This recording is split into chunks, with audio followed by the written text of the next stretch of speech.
What if I told you that Adam wasn't the first? That before his creation, the earth was already inhabited? Hidden within the pages of the Bible is a mystery so profound, it challenges everything we thought we knew about creation. Before Adam took his first breath, others walked the earth, beings rarely spoken of, yet hinted at in Scripture. Could the Bible be hiding an ancient secret? A truth about humanity's origins that changes everything?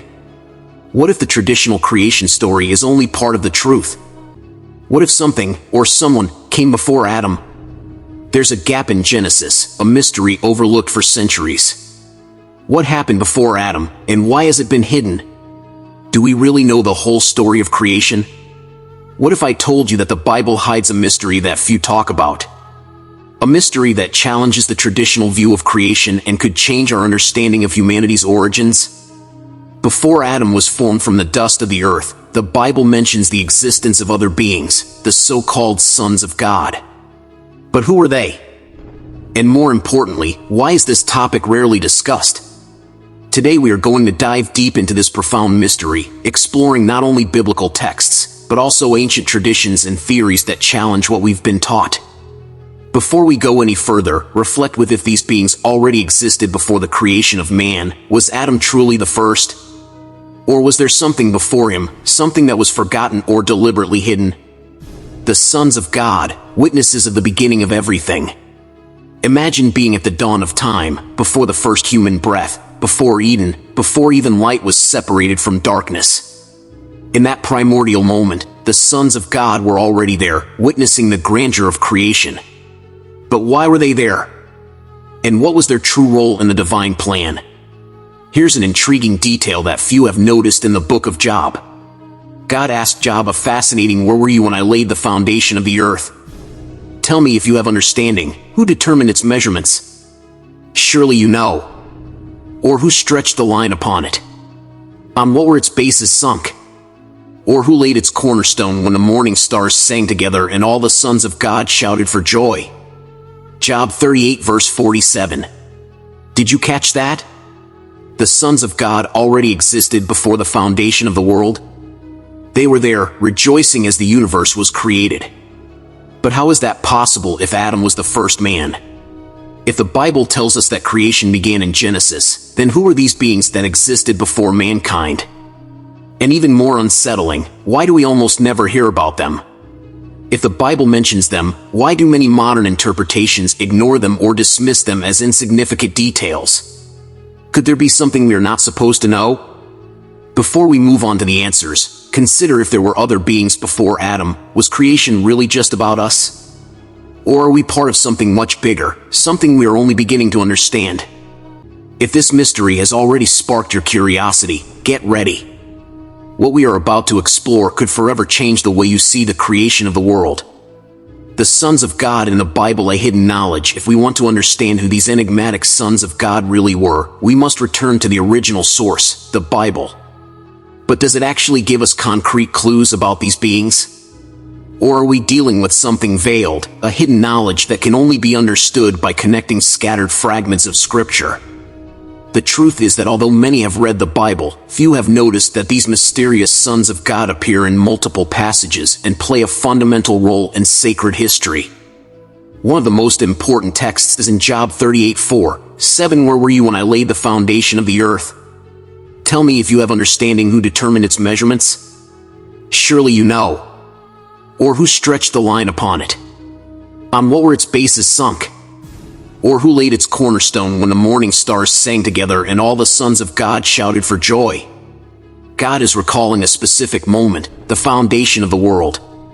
But here's the unsettling: the sons of God were already there. This means they existed before the creation of the earth. But who were they? The traditional interpretation says that the sons of God were angels. And this could make sense, as angels are often described as spiritual beings dwelling in the divine presence. But is this the only possible explanation? If they were just angels, why does the Bible specifically call them sons of God instead of simply angels? Could there be a distinct celestial group different from the traditional angels? The three most intriguing theories about the sons of God. To answer these questions, we must explore the main interpretations that have emerged over time.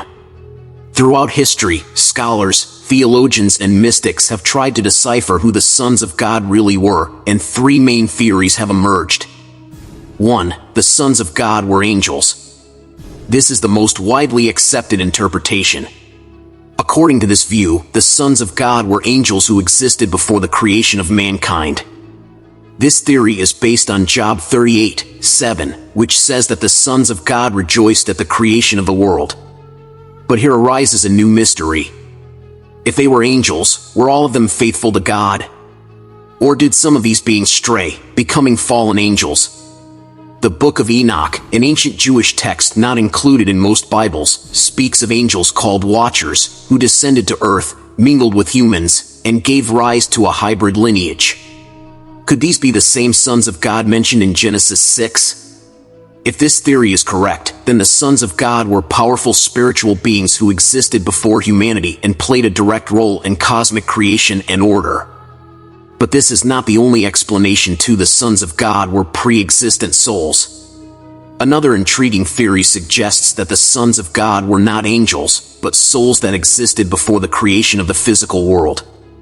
This idea appears in some Jewish traditions and early Christianity. The prophet Jeremiah seems to hint at this in Jeremiah 1 verse 5, "Before I formed you in the womb, I knew you, and before you were born, I sanctified you." If God already knew Jeremiah before he was born, does this mean his soul existed before his physical body? If this were true, then Adam was not the first created being, but the first human to receive a physical body, while the sons of God existed in another form before him. But there is a third theory, one even more shocking. 3. The gap theory. Was there a creation before Adam? Some believe that Genesis 1 verse 2 hides a secret message. The earth was without form and void, and darkness was over the face of the deep. Some scholars argue that the Hebrew word for was can also be translated as became, suggesting that the earth may have existed before, but something destroyed it. If this is true, then the sons of God could have been part of a creation that existed before humanity, a celestial or even physical civilization that was destroyed before Adam's birth. But if this is true, what happened to these beings? What comes next could completely change your perspective on the history of creation. Keep watching, because the mystery is only beginning. Equations law continuation de la traditional Lingles. What happened to the sons of God after the creation of man? So far, we have explored the major mysteries surrounding the sons of God. We know they existed before the creation of man. We know they witnessed the foundation of the world. And we have analyzed 3 theories about their identity. But now a far more unsettling question.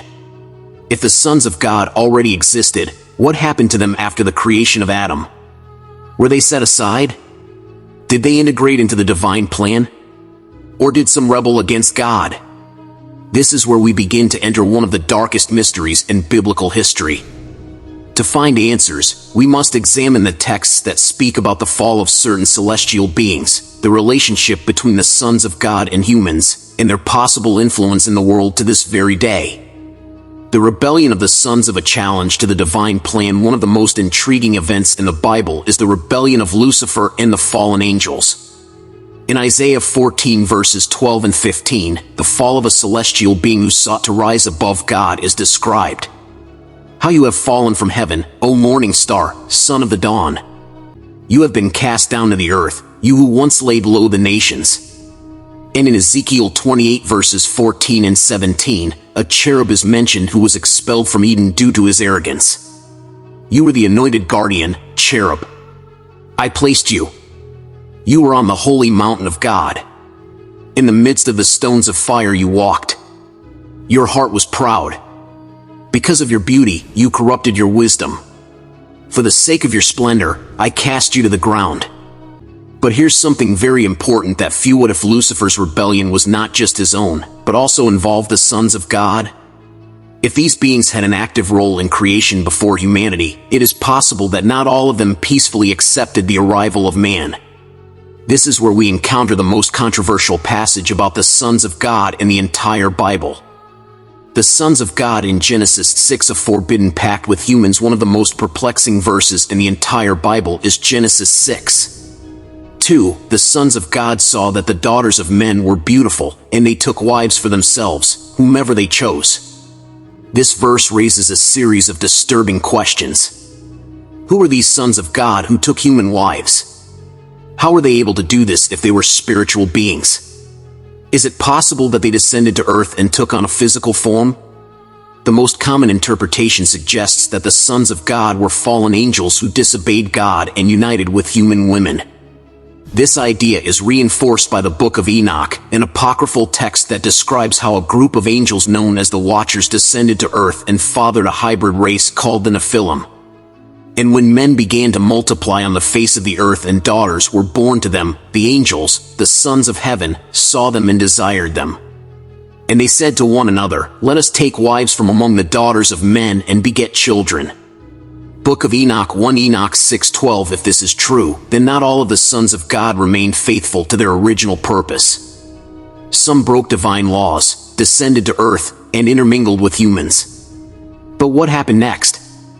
The disappearance of the sons of God and the Great Flood.